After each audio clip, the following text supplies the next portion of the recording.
Yo, what's up? Dr. Swole here, MD, pro physique athlete, back with another episode on Swole Radio. Today I'm joined again by Dr. Eric Helms, and we're going to be doing an advanced bulking update. We're going to be hearing about how Eric's training has been going and seeing how things are changing recently with differing goals. Thanks again for being on the show, Eric.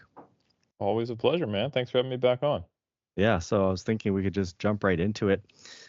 Eric obviously had a great season last year, winning his pro card, and now he's doubling down more on bodybuilding. Give us a broad overview of how things have changed.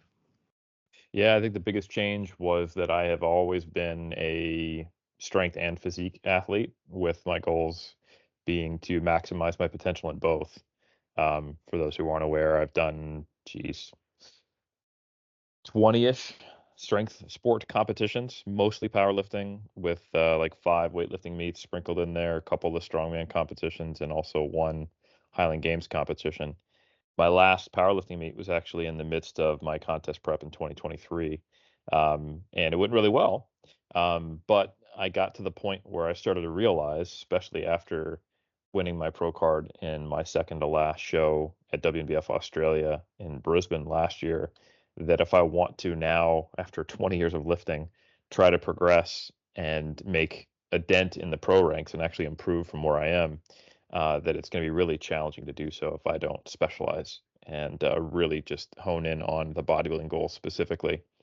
So, yeah, the big picture changes in training are that I'm no longer, um, you know, spreading my funds through multiple different dividend investment accounts, and it's all in on the bodybuilding investment. So my training, I haven't done a back squat with a barbell or a deadlift from the floor since, probably October, is an example of kind of what it more qualitatively feels like. And I do some benching, but I'm not arching necessarily to the same degree, and it's a slightly closer grip.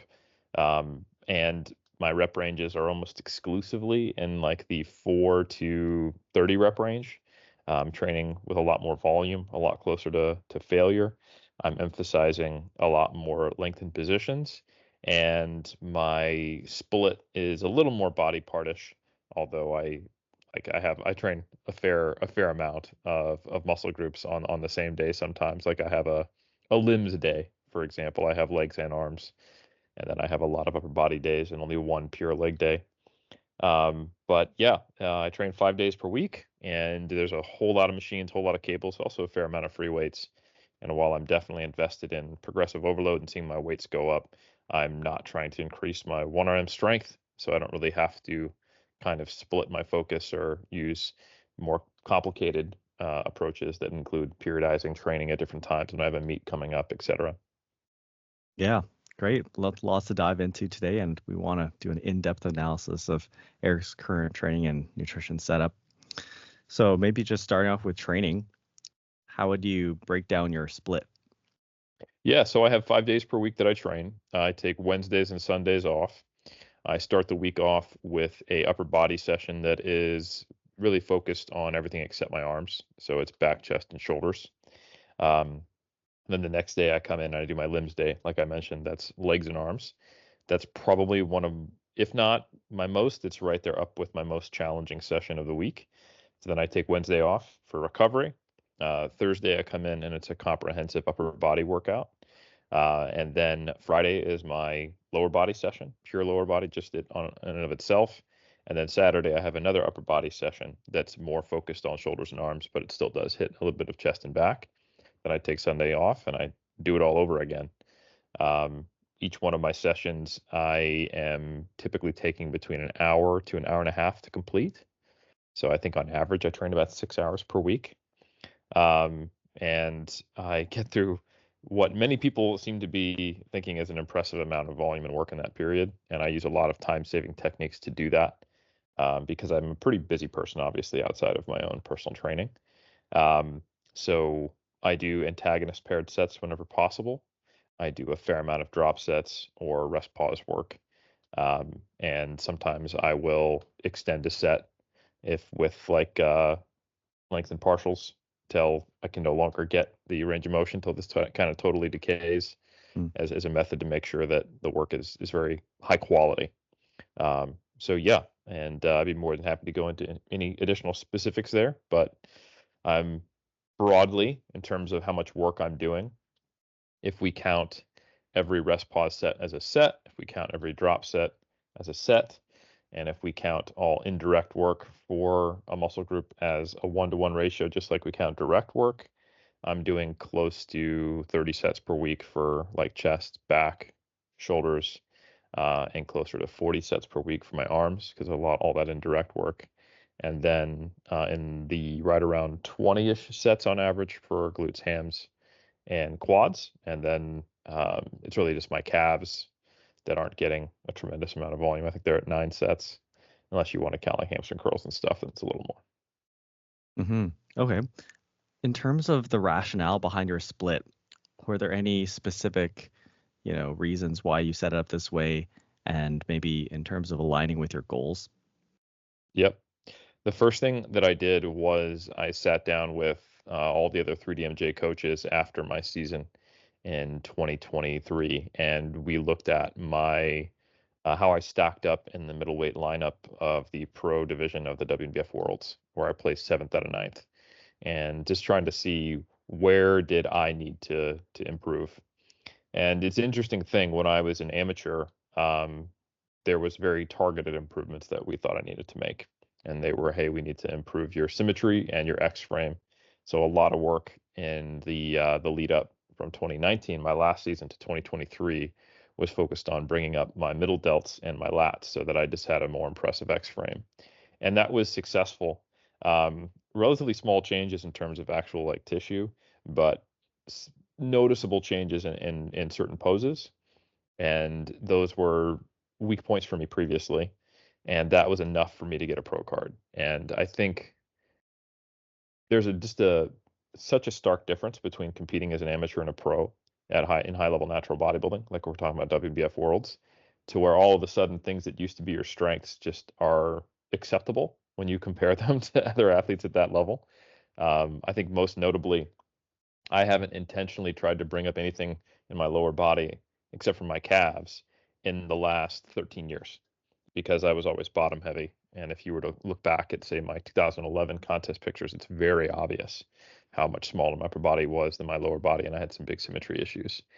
Largely fixed that, but now, once all coaches looked at my physique and the lineup, they were like, yeah, we need to, your quads are okay, no longer a strength. They're just okay.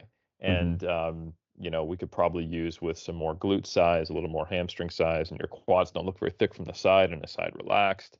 And basically everything else needs to come up. We kind of got to a point where we're like, you know what, your abs, calves, and biceps are okay, but everything else should either come up a lot or a little. So no longer was it a specialization routine. It was like, you need to grow and just be bigger. Yeah. So the rationale was largely, what have we seen that was effective for making me improve previously? And I seem to respond pretty well to relatively high volumes, especially in my upper body. And I recover quickly. I can maintain a high proximity to failure, meaning training to failure within session, and I don't lose many reps until I've done a fair bit. And I recover quickly between sessions. So I think my average proximity to failure is 1, with plenty of sets taken to failure, yet I'm still training my upper body 3 or 4 times per week, depending upon how you count things.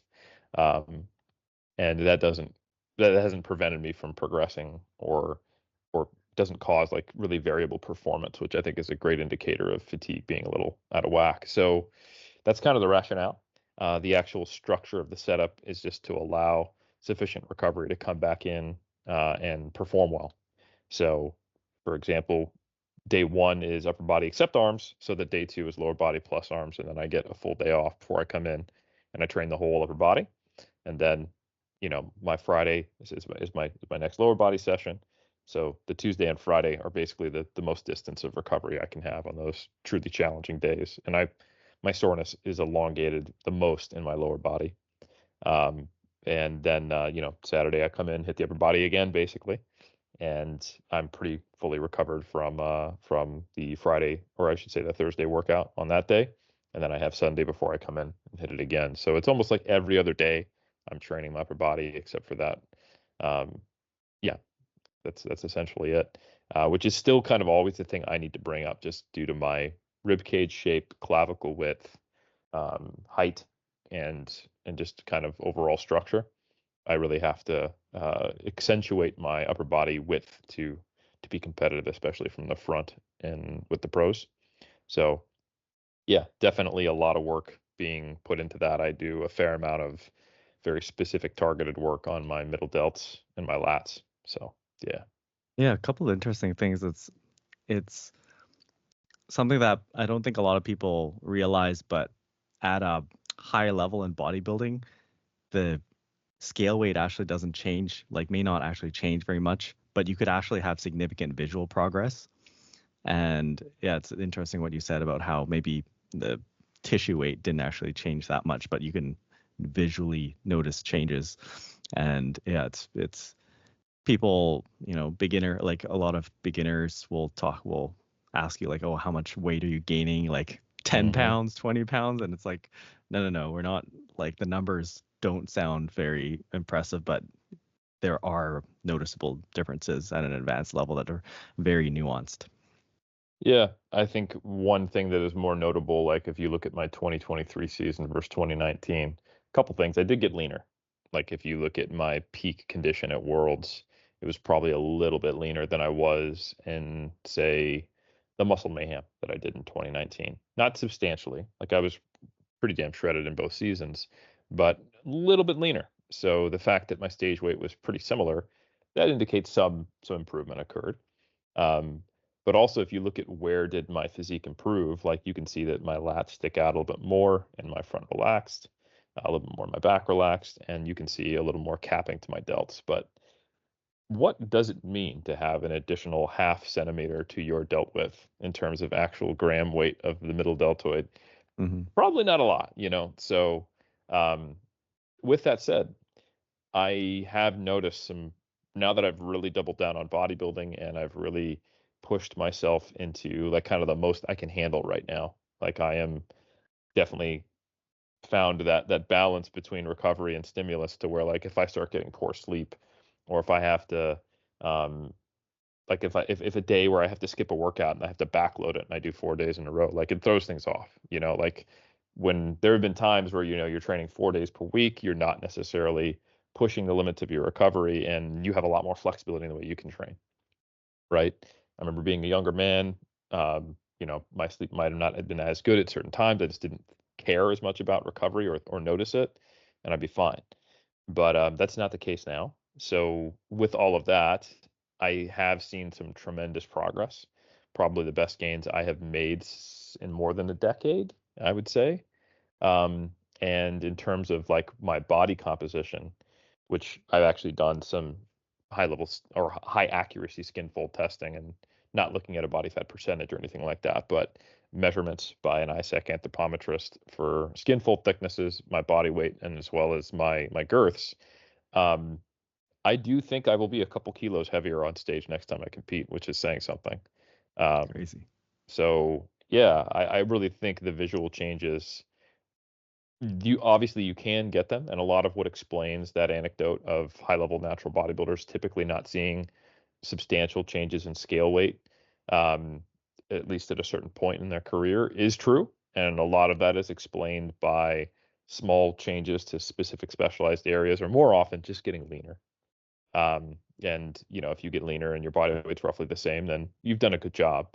But it's hard to know. Is that an improvement in the off season, or did you make an improvement in your ability to maintain muscle Mm. while dieting? So a lot of things go into it. But I actually do think I will probably have a higher stage weight next time. I'm not going to shoot for that. I get shredded when I get shredded, because that's typically how you get yourself into a bad position, is you get too attached to like, oh no, I'm going to be 80 kilos on stage this time, not 78, and then Yep. like yeah, you needed to diet another kilo off. But I would be unsurprised, let's put it that way, if my stage weight was a little higher this next time around, if I do things right during the diet. Yeah, that's awesome. And then getting a bit more into movement selection, you mentioned that you haven't, been doing squats or deadlifts, which are pretty big change, having come from an advanced powerlifting background. What are your current main movements for each muscle group? Yeah. So I do like squats and deadlifts. Don't get me wrong. They're the main reason I'm not doing them specifically is that I get a fair amount of lumbar soreness from deadlifts from the floor. And it's also when you train them at a high intensity, meaning proximity to failure, it's hard to control the eccentric. So you start to lose some of the volume you're intending to do. So I have replaced the all deadlift work with other hinges. So right now, the current iteration of my training, still the same structure, but I've been changing some movements as I've gone along. I have a Smith machine good morning that I do on Tuesdays. And then on Fridays, I do an RDL, and I've just recently switched to the hex bar deadlift because I noticed with a barbell deadlift, especially when I'm pushing those last few sets closer to failure, I get lumbar soreness that is like lingers with me like multiple days. It heals in time for the next leg session, but I think it's like it's tight, you know. Yeah. So switching to the hex bar has been great because I feel just as much stimulus through the glutes and hams and still a whole lot of lumbar, but I don't get that same kind of soreness that doesn't resolve in the same time course as everything else. So the hex bar deadlift and the Smith machine good morning have been my hinges, and they're really serving me well. It's only been about 3 weeks of doing those since I got back from some travel recently. And the squats I have replaced with leg press at the moment. They were hack squats and leg press, but the gyms that I train at currently don't have the kind of hack squat that I enjoy. You know, they're pretty finicky. You got to find the right one. Mm-hmm. But I do a very quad dominant leg press. I put my feet very too much towards the bottom, heels just a touch off, but I still have the ability to push very firmly. I put a pad underneath my lower back so I can increase range of motion, and I typically wear an elevated heel. I have really good dorsiflexion because of the amount of stretching that I have done on my Yes. calves, and also my background Olympic lifting. So I can get all the way down, even though I'm 6 feet tall and I have long legs, even with a low foot position, to where I'm bottom out most leg presses, and I can get my quad touching my shoulder and my hamstrings touching my calves. So I get a lot of good stimulus out of those kind of quad dominant leg press. They So don't make that machines that can handle Eric's level of dorsiflexion.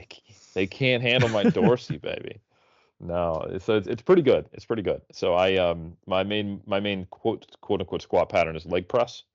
I was doing some Bulgarian split squats for a while, but they just got really unruly and too fatiguing intra-session because you have to train both legs, and honestly, even the support leg is getting trained, so the kind of the fatigue sink that those would create on that day. Hmm. I ended up deciding to replace that with an additional glute isolation movement and an additional quad isolation movement about 2 months ago, and found that it's roughly the same total volume, but takes a little bit. It doesn't take that much longer because you train unilaterally for the Bulgarian split squat. So I'm doing like a hip thrust on a leg extension machine, an abduction on another day, and then additional day of doing leg extensions. And that sounds like I'm doing 3 exercises for one, but honestly, it's easier.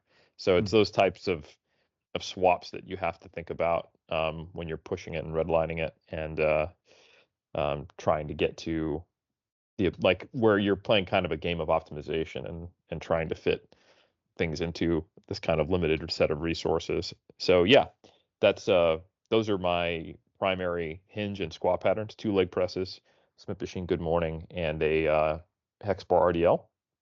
And then for the pressing, I do a fair bit. I do a Smith machine incline, I do dumbbell incline, and I do a medium grip bench press, and then I do machine pressing. Those are the 4 presses that I do across my various days. Okay, cool. And then going on to talking a little bit more about actually how your workouts are set up and special techniques. You're talking about how you're using some supersets and some other intensity techniques to make your training more efficient. I'm really interested in this kind of, training because I'm so busy myself, and I think a lot of people in the audience with families and jobs are going to be in this kind of situation. Maybe starting off with the superset technique. How do you use that in your training? Yeah, so I do a ton of what's called agonist-antagonist paired supersets, as well as peripheral paired supersets. So, you think traditional superset, it's kind of like a fatigue technique or a quote unquote intensity technique or advanced Hmm. technique. And a traditional one in bodybuilding would be like, oh, I do bench and then I do flies to really drive home the fatigue in my pecs. Um, the issue with this is that it typically results in doing less volume than if you had just done straight sets of one, then straight sets of the other, and even if you train to failure, because there's no rest time and you're just dumping a whole lot of fatigue into the same muscle group repeatedly. Hmm. So I'm not saying it's necessarily worse than doing straight sets, but certainly one component that is a driver for stimulus is worse, the volume. So, you're probably doing, maybe you can make an argument of having a similar number or slightly less effective reps. It could be a time saver, but I'm generally not a fan of agonist supersets, right? Um, there are probably some edge cases where you could think about trying to bias some aspect versus another, or if you're running out of time and you need to get through it and the other option is just doing one, sure. But I think for a general setup, it probably makes more sense to think of a lot of the quote unquote intensity techniques, the useful ones at least, as time saving techniques where you're minimally compromising the stimulus or ideally not compromising it at all. And I think these are two strategies that fall into that latter category. So an antagonist agonist paired set is exactly what it sounds like, is you're performing two different movements which have opposite agonists and antagonists. A great example would be a bench and a row. So or a leg extension and a leg curl, or a bicep curl and a tricep push down type of deal. And we actually have a fair amount of research on this now, and most importantly, there's now a preprint actually looking at longitudinal outcomes, because most of the research on antagonist paired sets was looking at like acute performance, like bring someone in, one time they'll do 4 straight sets of bench, 4 straight sets of rows, and we look at their volume, load, reps, and the load performed, and then the perception of effort and the amount of time it takes to complete it. Cross them over, bring them back, and then they do the antagonist paired sets or the straight sets, whatever they didn't do the last time. Pretty consistently in the acute studies, we see this in both bench and row pairings, as well as one study on pairing leg extension and leg curls. We see either the same amount of volume or slightly more volume being performed with antagonist paired sets, which might sound counterintuitive. You're thinking, oh my God, how do you do that? Like, it should be more cardiovascularly demanding. And it's true, it is more cardiorespiratorily demanding. And there is some research indicating that session RPE is higher. But when you think about it, you're getting more local rest. So if I was to do bench, rest 2 minutes, bench, rest 2 minutes, bench, rest 2 minutes, I'm getting 2 minutes of rest between each set of bench. Hmm. But if I do bench, row, rest 2 minutes, bench, row, rest 2 minutes, the local musculature that's pressing is getting 2 minutes of rest from the 2 minute rest period, and is also resting while I'm doing the rows. And that's at the cost of having more continuous output in terms of your total energy expenditure. So you need to be in sufficient cardiorespiratory shape, and you need to accept that it's going to feel a little harder more globally. But so long as it's below a threshold where that becomes a problem, then it is really just, do you have the cardio fitness to do it? And fortunately, I do. So, and I would recommend anyone who wants to use this technique build up to it. So, for example, on my first day where I do chest, back, and shoulders, I do a chest and a back movement and another chest and a back movement, and those are done as antagonist paired sets. And then I get into a bicep tricep movement, which is antagonist paired sets. And then finally, I do a shoulder movement, like a lateral raise variant, and I do that as either rest pause or drop sets. Similar concept to an antagonist paired set. The peripheral paired set is just when you're doing two things that don't overlap, but they're not necessarily the agonist or the antagonist. So an example of this is on my leg day when I do hex bar deadlifts. If there is a free spot to do it, I'll sometimes do calf raises in between those sets if I'm up for it, for example. But or you could think about doing this as, you're doing leg curls and bicep curls. Like, they're not agonist or antagonist, but they shouldn't be interfering with one another. And you can save like 33%, like a third of the time it would take to normally complete the workout of straight sets is removed by doing that. So that adds up. Like if you were to do um, like 9 hours worth of training via straight sets, you could get that done in 6 hours. And that's essentially what I'm able to do Like my training, I finish in 6 hours per week on average. But with that plus the drop sets and rest pause that I do, it would probably take most people 10 hours to get through the amount of work that I do if they were going to do it in a more traditional way. Yeah, I think that's a really smart way of going about it. And I try and program these types of supersets, as you mentioned, myself whenever possible. One thing that I notice is that, I'll try and ideally arrange two exercises that will be most conducive for supersetting, like a cable hammer curl and a cable tricep press down, so I can use the same machine. For people training in public gyms, do you specifically arrange for exercises in your program to line up on the same machine? And how do you find that working out when, one exercise gets stale or taps out and you feel like you want to swap it?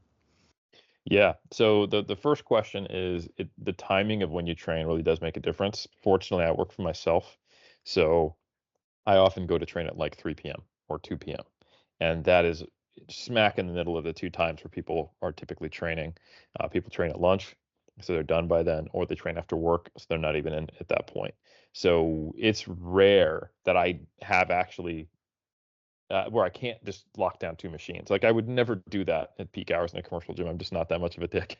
Mm-hmm. And it's not fair. Like I don't think my workout is any more important than anyone else's. So um, this is something if I do have to train outside of that kind of non-peak hours where I have to be more creative, or if I'm programming for someone else. Some of the key things to do are, yeah, exactly, lock down one cable stack. So you can just go from a lateral raise to a straight arm push down, or from a curl to a tricep movement, or from a cable crossover to a single arm lat pull down sitting on the ground. Like if you can find one of those free motion cable stacks, you can do most of the workout this way, and you're only using one piece of equipment. But there's other ways to do this as well. Like you can grab a pair of dumbbells and bring them over to a machine, Yeah. and now you're not capitalizing too much equipment, assuming that there is, multiple pairs of dumbbells of the same weight. So, if you're doing like a tricep machine, instead of then going over to the cable stack, you can do a like dumbbell curls. Or if you're on a lat pull down machine, then you can do like lying on your side lateral raises to have a little more tension at the lengthened position. Or you can bring, like I said earlier, you can do leg curls with a peripheral superset of like a overhead tricep extension or whatever. So if you're creative and you think about it, by using dumbbells along with machines and cables, even in a busy gym, you can typically use this time-saving technique. And as far as when and why do I change exercises, um, that to me isn't really related to any of these techniques. I do that only when I get pain or discomfort from a movement, and I'm like, or I'm just really, really fatigued by it. So, for example, most of the exercises that I've swapped out, we started with, when we first started programming this, me and Brian, we had a mixture of more lengthened and some mid and shortened biased exercises. Um, so as an example, I was doing concentration curls on my Saturday just to make sure that I was fully recovered by my Monday upper body session. After having so many, days where I'm training my upper body, got to make sure that I'm fresh for it. So not every single exercise is optimized to cause the most tension, because that also is going to increase the damage in the arc of recovery. But I was noticing that I was pretty much always good to go by Monday. My upper body recovers quickly. So instead of doing concentration curls, I now have something that's a little more mid biased. So it's a slightly more stimulating, but also recovery demanding exercise. That's one mild example. It's just, okay, I've acclimated, and we could tweak things and make it a little more challenging. Another example was that I thinking that I need to get more stimulus through my glutes out of all of my lower body musculature. And on Tuesday, my limbs day, I was doing a back extension movement. Again, a very short and biased movement. When the lever arm is the longest, especially on a 90-degree back extension, like at the gym I train at, that's when it's hardest. So it's not something that is really loading the lengthened position for the glutes, hams, or lumbar. So that's when I switched to a Smith machine good morning. And then with the switch to a Smith machine good morning, now I'm thinking about, all right, this is going to beat me up substantially more.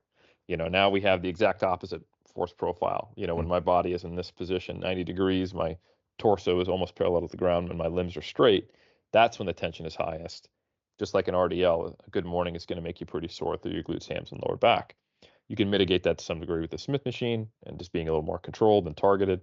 But I'm thinking, all right, how am I going to be ready for RDLs on Friday? And the answer there was, you know what? They've got a hex bar at this gym. Let's see if I can do that, because the lingering part of my posterior chain that doesn't seem to recover on time is my lumbar. So that change was great.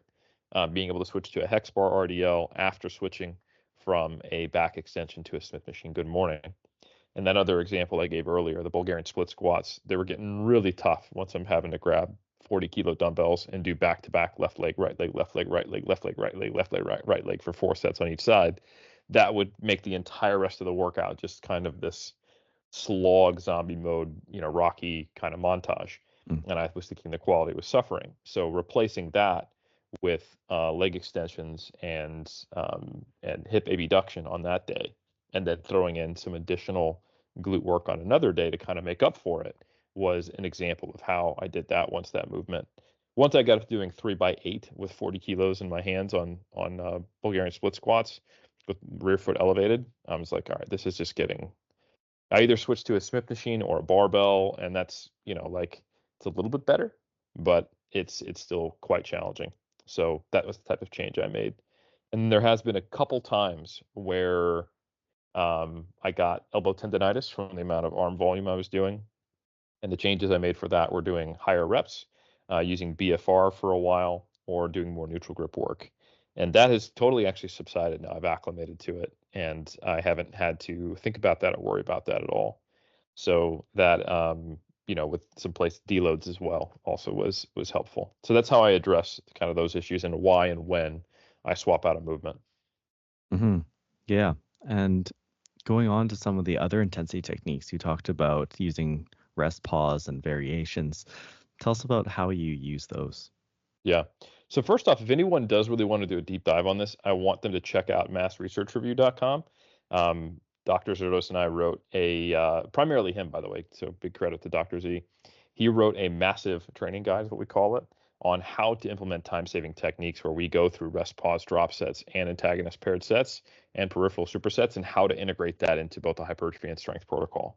So you can literally see that laid out. So you can see examples and how you'd want to use this. And then for anyone who prefers watching things on YouTube, if you go to the Renaissance Periodization channel, maybe about 2 to 3 months ago, and then as well as just like last week, I actually go through my upper body session that I do with antagonist paired sets and the rationale. And then most recently, I went through my limbs day, my lower body and upper body day. It's the variation where I was still doing Bulgarian split squats. And you can see how I implement that even on a lower body day. Like I actually do leg curls with my leg press, or these days I do leg press and then calves on the leg press as a peripheral superset. That's a good one. So anyway, if people want to see that, you can do it. So the other techniques, drop sets, there was actually a recent systematic review with meta-analysis that got published looking at all the studies on drop sets, finding that they produce similar hypertrophy to straight sets. However, they require a little more volume. So the number of drops that you do might be a little bit more. And when you look at the different effect sizes, you can calculate that essentially you need to do like 13 sets including drop sets to be equivalent to 10 straight sets. So as far as what does that mean for you if you're thinking about containing it to one exercise, if you're going to do 3 straight sets, what you might want to do to get the equivalent outcome is do 1 straight sets, and you can do like 3 drops. And that's going to be roughly the same, because that's a like 33% increase in volume, or it's pretty damn close. And there's not super great precision. Like it's not 30% like for sure. That's just what we have from our effect estimate with the statistics we have. So that's definitely all a reasonable approximation of what it might do. So drop sets, as they've been performed in the literature and has been studied in this meta-analysis, is you take a top set to failure. So you might do 80% of 1RM to failure, and let's say you get 8 reps, and then you drop 20% of the load.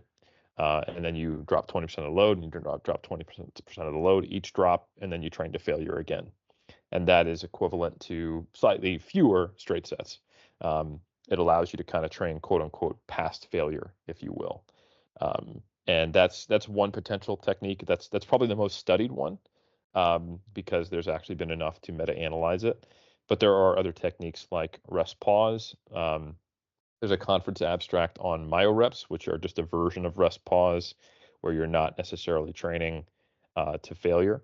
While rest pause typically does mean that you, like in that example of 80% of 1RM, you would do train to failure, and then you would rest 10 to 20 seconds. You'd bang out another set to failure, 10 to 20 seconds, bang out another set to failure. And in the limited research we have on this, I think there's like one rest pause study, and there's the one myoreps conference abstract. And I might be missing one other, but I think there's only 2 or 3 studies tops. You seem to get equivalent hypertrophy. There's not enough data for me to say with confidence that that's the case, or to say how many rest pause sets you need to offset the volume that you would do with straight sets. But essentially, you could look at this and be like, oh, that's less efficient. You have to do 13 sets to equal 10 sets. But drop sets take way less time. They're basically one long set. And rest pause is basically the same. If you do 3 rest pauses, you're only talking about 45 seconds of quote unquote rest time plus the reps themselves to finish the set. So if you do 3 or 4 rest pauses after that initial set, just like you would with drops, again, you're getting through the equivalent of 3 sets in 1 minute, while you would normally, like if you're resting even a minute between sets to be time efficient, let's say it's an isolation movement, you're looking at 3.5 minutes. So it can be, drop sets and rest pause can be very time efficient. They can be not a 30% reduction in time, but might only take 1/3 of the time to do those equivalent movements. The downside, though, however, which is really important, is you're training to failure. And it's just not a good fit with certain movements. And if you were to do this early on in a workout, especially on a multi-joint free weight lift, there's a safety concern, and there's the amount of fatigue that you're dumping into yourself. And these are most consistently been studied in isolation movements, like for the arms. So I pretty much relegate drop sets and rest pause to single joint movements or the last movement for a given muscle group, and only on machines for compounds. And I generally don't advise them when you're training a lot of muscle groups at once. So even if you could say a leg press is a machine compound, I probably wouldn't do drop sets or rest pause on leg press unless you're pressed for time and that's all you're doing. So yeah. Pressed for time. Yeah. Yeah. Okay. Yeah, that's really useful to know. I think that these kinds of techniques are starting to get a little bit of evidence behind them, showing that they can really be effective for hypertrophy. And I think that it's just important, as you mentioned, to understand the nuance and how to apply them. Right? You're not going to be doing rest pause on like a back squat, but it can be really useful for bicep curls or something like that. Mm-hmm. I think it's also worth noting that this does change the qualitative experience of training. Like if you are at a gym where you have a lot of buddies and friends, and you like to talk between sets, and that workout in and of itself should only take an hour, but you spend an hour and 45 minutes doing it, you can't really do these things. Like, and you wouldn't need to. Obviously, you have the time to be there for an hour and 45. Mm-hmm. So these are really useful for people with kids, or who have a lot of stuff they're doing outside of the gym, like myself, and also a high demand for the amount of work they need to get done. So that is typically where I think it shines. I literally every day when I post my workout that I track in Boost Camp, and I show some clips of it, and they look at the time and the number of sets that I do, I get the same exact questions every time. Like, how do you get through? Typically, I'm doing like 24 to 34 sets in a given workout in 60 to 90 minutes. And the funny thing is, when it's 90 minutes, it's because I'm training with a workout partner. And if I was there alone, it would be like an hour and 15. So it's a little slower. And I have to explain, I count every drop set and rest pause set as a set, which you may not. So this is inflating the actual number of sets that appears. And then B, I'm in every single opportunity I can, I'm doing an antagonist, agonist, or peripheral paired set. And I'm doing drop sets or rest pause on all of my single joint isolation work at the end. And like I said, the drop sets and rest pause stuff, you're literally getting the same amount of work done, or you're getting more work done in a third of the time. So I am accomplishing 10 hours of work per week in 6 hours if you were to do it in most traditional ways, or even just the way I used to train. So I think that's something that people should be aware of. Like if you enjoy social interaction, if the gym is a social space for you, which it has been at times for me, then there's a bit of a loss for that. And like when I train with my workout partner, I enjoy doing that with him, and we're talking a little bit, but it's absolutely like what we're enjoying together is pushing ourselves, and we go on a walk afterwards and talk. We don't talk during training. And when I'm training alone, my headphones are in when I walk into the gym and when I walk out. And the only times I take them out are if someone asks me a question or needs to work in, or if I left my phone on someone's equipment or something like that. So Mm. um, it there's a mentality as well that I think is required for this of going in to do work, and you do need to push yourself a little bit harder because the perceived exertion will be higher on a global scale. Hmm. Yeah, I think that it's a really important thing for people to consider these kinds of time saving techniques, because I think a lot of people actually aren't accomplishing as much volume as they could be recovering from and could be benefiting from. I think most people just have time constraints with their lives and such. And I think that's one of the reasons why high intensity failure training is so popular. If they could actually increase the efficiency of their workouts using the same amount of time, they might see a benefit from it. Absolutely. And I think if someone is going to do moderate or low volumes, I really do recommend training, you know, pretty much to failure or close to it, depending upon the exercise.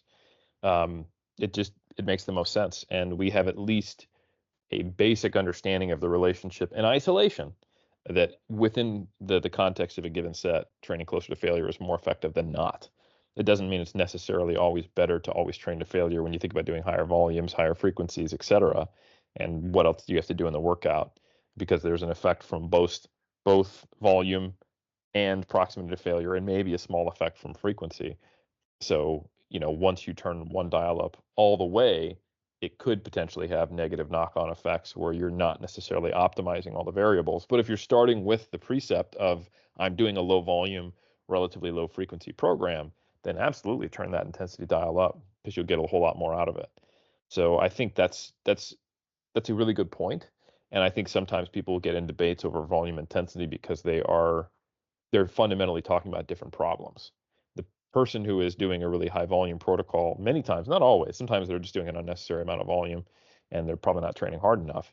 But many times, like in my case, I am doing a very high volume program because I'm trying to compete on the pro level at WNBF World, and I have 20 years of training experience seeing that I tend to respond very well to high volume.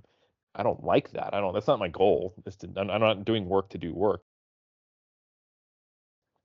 I have to think about the balance of these other variables, and I do train to failure a lot actually, but I don't put failure on some kind of unique pedestal. But if I only had, like, let's say 4 hours to train per week, right? And that was it, or 3 hours, like I think many people, and I'm training 3 days per week for 1 hour. And let's say previously I was not training to failure and I was just training hardish, and then I changed to training to failure, it might be a game changer for me. I might go, oh my God, all of a sudden I'm making noticeably better gains. People are missing out. They really need to train to failure. But I think they're forgetting that their situation is quite different from others. So yeah, it is definitely context dependent. Yeah. One challenge I see when implementing these techniques like rest pause or drop sets in particular is translating your progress over time or being able to track, especially if you are changing the number of sets, or, people might not have a specific protocol for what percentage of weight they're dropping on drop sets, things like that. How would you approach that? Yeah, I think once you get into it, you see it's not as challenging to track as you might otherwise think if you actually have a system. If you're just running the rack of the dumbbells and then you're like, I go until I get a pump and I leave, that's one Yeah. thing. But I think if you're going right, last time I started at 77 kilos on these tricep push downs. This time I'm going to start at 77 kilos. Last time I went to failure on my first set and I got 8 reps. Hopefully I can get more than 8 reps this time. And then I drop 2 points on the stack down to 67 kilos. And then I get as many as I can. Okay, last time I got 6 reps after I got 9.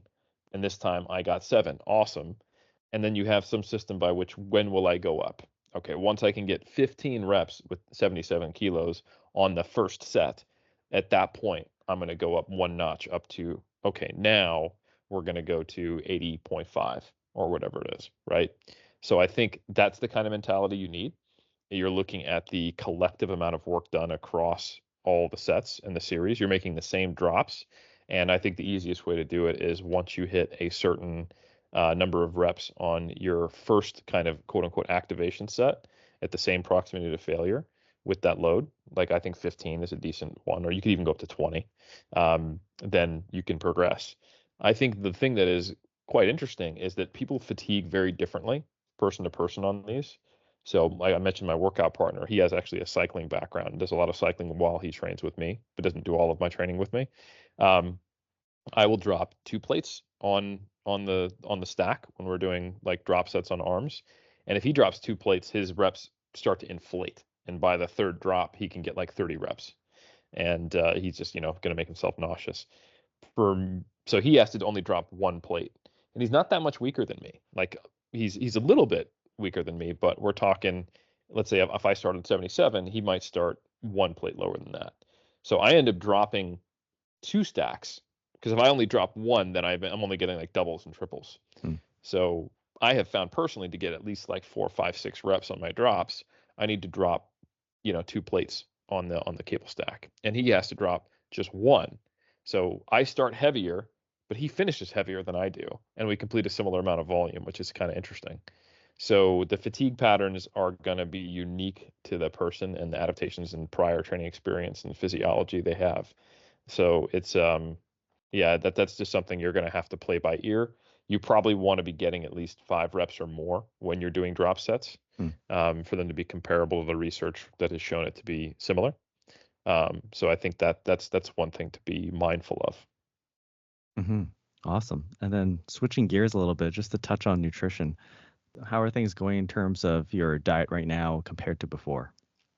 Yeah, they're good, man. So I have been a lot more mindful and just I've been relatively quote unquote strict with my nutrition, but that doesn't mean I'm not going out to eat. I still go out to eat almost every day. My wife and I like to go to breakfast, but I'm just very like I get the same things, and I have basically I'm tracking my body weight on I get at least like 3 weigh-ins per week, and I take an average and I look at my trajectory. And then each time I do a physique check-in with Brian Miner, who's one of my colleagues at 3DMJ, who's kind of like overseeing my off season. We're assessing like, okay, how much higher do we want to push body fat while we're gaining weight? And this has been a pleasantly surprising journey every step of the way, where I get to a certain body weight and we're like, yeah, we're actually a lot leaner than we anticipated we would be here. So we had planned on getting to 88 kilos and needing to do a mini cut. And now I think this morning I was 90 point something, and we are leaner than I anticipated I would be at 88 kilos. So we pushed like the top end of the off season weight to let's see what we look like at 92, which will probably happen sometime around, I think, September or October based upon my current trajectory. And then we'll assess if I need a mini cut. And the plan is to then, take that mini cut down into the mid 80s and then slowly come back up and then potentially start a contest prep at a similar body composition to where I'm at now for the 2025 season, to where I'd be competing in like the last quarter leading into Worlds. So yeah, that's kind of the game plan, probably starting a diet in March or April of 2025 to be in condition for September, October, November. Mm-hmm. What rate of gain are you aiming for, and what kind of daily calories are we looking at? Yeah, so I'm in the high 2000s for my calorie intake, which it doesn't sound that high for someone who's at 90 kilos and is training as much as I am. But I don't know. I just don't have a high energy expenditure. I have a decent step count. I average 9,000 steps per day, but I'm just not one of those people who's a metabolic machine. So it is what it is. And I essentially make sure that I hit at least 160 grams of protein per day, but most of the time I'm closer to 200. And then I distribute my calories as I want. But I'm generally on a like low to moderate fat diet, moderate carb, high protein diet, just kind of the way it shakes out with my typical behaviors, because I eat a lot of fruits and veg and I get multiple protein servings per day. So yeah, the target rate of weight gain, you can kind of math it out. If we're end of July, or actually we're almost the exact same day of the month as when I competed at Worlds in November. I was 79 and a half in November of 2023, and now I'm 90 and a half at same point in July. So we're basically 8 months post show, if I do my math right. November to December, December to January, January to Feb, Feb to March, March to April, April to May, May to June, June to July. 8 months later, so I'm not quite yet ready to have the baby, but I'm pretty much ready to pop. So 8 months later, and I am 12 kilos up or 11 kilos up. So I'm gaining about 1.2, 1.3 kilos per month, but it hasn't been like that kind of trajectory. I gained much quicker and kind of got to the 86, 87 mark pretty fast. And then it's been a slow gaining process from 87 to 90. So yeah, in fact, I will actually pull up my weight gain chart here so I can tell you at what point did I hit 88. So yeah, I hit an average body weight of 88 in March. So that was kind of that fast trajectory. And then it's taken me, April, May, June, another 3 months to gain another 2 kilos. So it was, probably closer to 1.5, maybe even closer to 2 kilos a month early on, mixed in with the recovery diet. And now it's closer to, less than a kilo a month, right? Mm-hmm. Yeah. And then I also wanted to circle back on what you mentioned earlier about some tests that you guys had done on your body composition. Tell us about those. Yeah, so if people want to follow along, I actually go through this very detailed on the my 3DMJ vlog. I think it's maybe 3 or 4 episodes ago. So for those who aren't familiar, ISAC, that is the International Society for the Advancement of Canine Anthropometry, which is basically research grade skin fold girth measurements, where you have to demonstrate a very, very high level of reliability and accuracy. We use it when we're actually measuring skin folds. And instead of you can derive a body fat percentage from skin folds and then, body mass and other equations. But if you want to maintain a high level of accuracy and avoid the downsides of the assumptions baked into those body fat percentage equations, you can simply look at your raw skin fold changes, which is what we do. So I specifically have one of our ISAC anthropometrists, some of my colleagues here, who have measured me. And back in, I want to say it was July or August. So I was almost in contest shape. I would think I was 6 weeks to 8 weeks out. We measured me when I was like 83 kilos. And my sum of 8 skin folds and my girth measurements, we compared them to back, I want to say 2.5 months ago. And the cool thing is that I was 4 to 5 kilos heavier. This was when I was right around 88, 89. And compared to when I was 83, 84 in those measurements that I did back in prep, my sum of 8 skin folds was only 4 to 5 millimeters higher. So that's like 1 millimeter across 8 sites had increased from the point where I was almost in stage condition to this point. So for 1 kilogram of stage weight, 1 millimeter across 8 sites is really lean gains. And my arm girth and was the highest I've ever measured it at any time I've gotten measurements. So pretty significant arm gains. So yeah, I've made some pretty solid gains, which is cool to see, because it was a bit of a mind F, to be honest, seeing how quickly my scale weight was going up and not visually seeing a lot of body fat gained, especially with the mindset you get into during contest prep, where you're just trying to see that scale weight drive down and you're just focused on getting shredded. And then you set a very slow rate of weight gain goal and conservative kind of lean bulking approach with your coach. And then you're exceeding the target rate of weight gain, despite the fact that you're controlling your nutrition. And it makes you question, am I tracking right? Am I putting on precipitous fat gain? Am I still seeing some strong metabolic adaptation? Like, what's going on here? Am I doing this wrong? I think is kind of the basic fear that you run into. So that was a challenging phase and period, but ultimately really good problem to have, because of what it meant is that I was gaining muscle at a fast enough rate to where my scale weight was going up, disproportionate to what the anticipated rate would be. And I think that's just because the energy content of skeletal muscle is like almost 1/10 that of fat mass. And I was actually gaining a fair amount of muscle. These are problems I wish I had, Eric. Exactly. Right. So it was a bit of like an OCD mind F, but I'm also like, way to well, humble brag. yeah, I mean, like well, I didn't anticipate it, right? Like I'm you kidding. think things are going to go well. You're specializing on bodybuilding, but I'm 41. I've been lifting for 20 years. And like obviously people talk about how like you get fast gains and then it slows down and you can't make quick gains after that, but it's actually spurty. Like you'll go through these periods where you find the right combination of variables and you're an advanced lifter and you make visible progress over an X amount of month period and then you plateau again.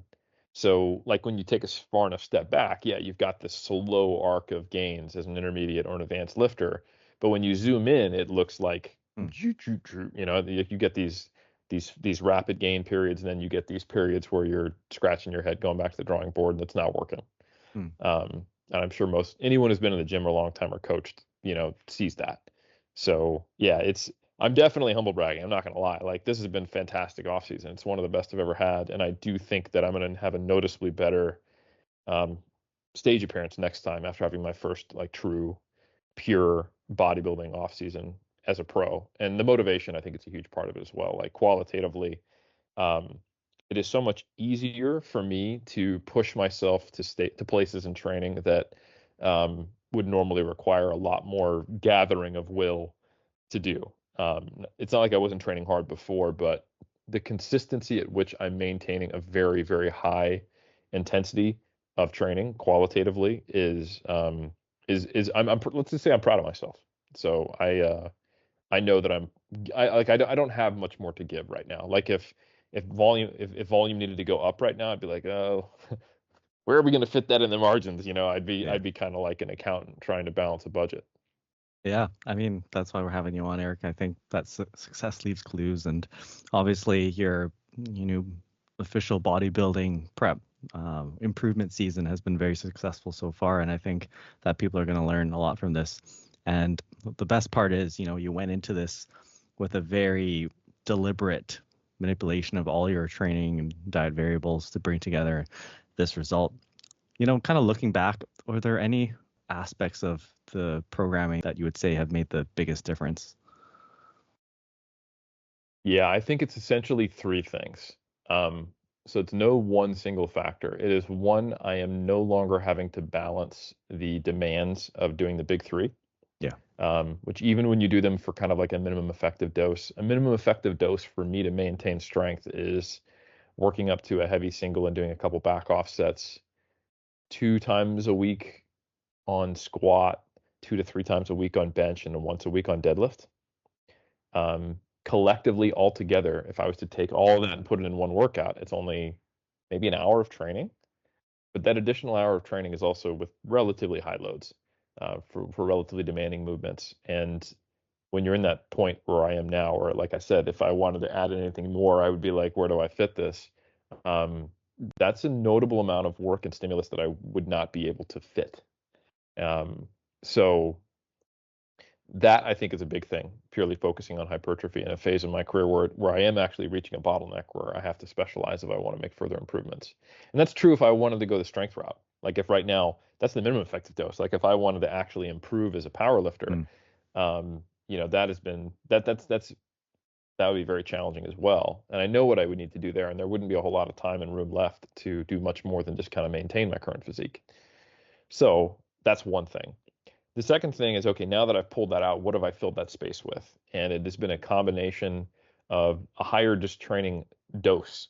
So I'm doing more sets close to failure and more of the sets. I'm doing probably the highest volume I've ever done in my training career at this stage, at least for collectively. I have done some specialization phases where an individual muscle group might be higher than this, but if we look at just the overall volume that I'm doing for all of my body parts, it's across the board higher and more sets to failure. And then the final thing I would say is my exercise selection, not just not doing the power lifts, but also being really attentive to the details and trying to select exercises that are going to provide the highest stimulus. So things where I'm doing more unilateral back work so I can create more stretch, and selecting exercises which place tension at the longest muscle length possible, where I'm still, stable, able to load it, it's safe, etc. And I'm using the target muscle to train. The intentionality of which I'm selecting exercises, I think, is important as well. So hypertrophy specific training, not having to balance strength training and then a higher dose of training all simultaneously. And then, like I said, the motivation is there, which I think makes that all possible to occur at a very high level of effort. Yeah, that's great. So anyways, I think we'll wrap up there. This has been a very productive discussion. Where can people find you, Eric? Yeah, if you want to follow me, best place to go for any kind of more content like this would be 3dmusclejourney.com. That is the number 3, the letter D, and the words musclejourney.com. From there, if you want to learn more about these programming strategies, we have a vault course called Bodybuilding Program Design. You can find a link to our YouTube channel where you can actually see me going through my vlog. I think we're on episode like 12 or 13. I've gone through the very start, right after I finished my season and did the game footage review of Worlds and the coaches giving me feedback, all the way up till my most recent deload while I was traveling in Europe for conferences and how I managed that. And then also from there, if you really want to get nerdy, there's links to monthly applications in strength sport, mass research review, as well as my books. And then if you want to see appearances like this on awesome podcasts like your own, Dr. Wong, then definitely follow me at Helms3DMJ on Instagram. Awesome. We'll link Eric in the description below. Thanks for being on the show, Eric. Always a pleasure. Thank you, Bill.